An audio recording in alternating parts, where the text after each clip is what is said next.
Chủ, câu cá ở đây giá thế nào? Ở đây là hồ vip bạn biết không? Cá ở đây không con nào nhỏ. Lần trước đã móm rồi. Hôm nay tôi đến đây với bài mời gia trưởng nhà tôi để xem được bao nhiêu cân. Lần trước mình đã móm ở hồ này rồi các bạn ạ. Hôm nay mình sẽ phục thù ở hồ này nhé. Anh em xem hôm nay mình bẻ răng chủ hồ nhé. Cùng đi tìm bãi đẹp nào. Lần trước mình đã câu ở đây, độ sâu nước khoảng 6 mét. Hôm nay mình sẽ đi sâu vào bên trong. Sẽ có rất nhiều cá lớn ở đây. Lên đồ nhé anh em.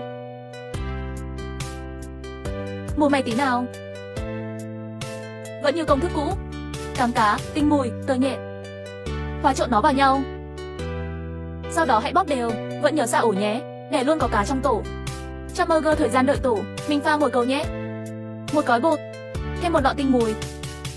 Tỷ lệ muối chế nước 18, khuấy đều nó. Được rồi chiến thôi. Ra phát mồi đầu tiên nhé. Vừa xuống có tín hiệu luôn anh em. Hôm nay nhất định phải bẻ răng chủ hồ. Ha ha ha, xem con đầu tiên hôm nay là gì nào. Sao nó lại giống cá tai tượng vậy anh em? Ha ha, lên hàng anh em nhé. Anh em xem video nhớ cho một tin nha. Đó là động lực để mình ra nhiều video cho anh em xem.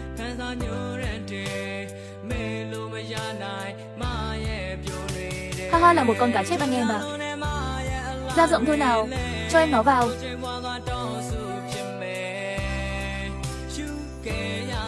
Anh em xem mình câu đến cuối báo cá nhé.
Đứt thèo luôn anh em ạ. Hôm nay cũng khá nhiều cá.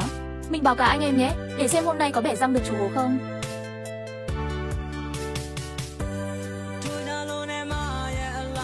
Ồ, nó khá nặng, chắc phải hơn 10 cân anh em nhỉ. Bẻ được răng chủ hồ rồi anh em. Ha ha ha, rất nhiều cá chép anh em ạ.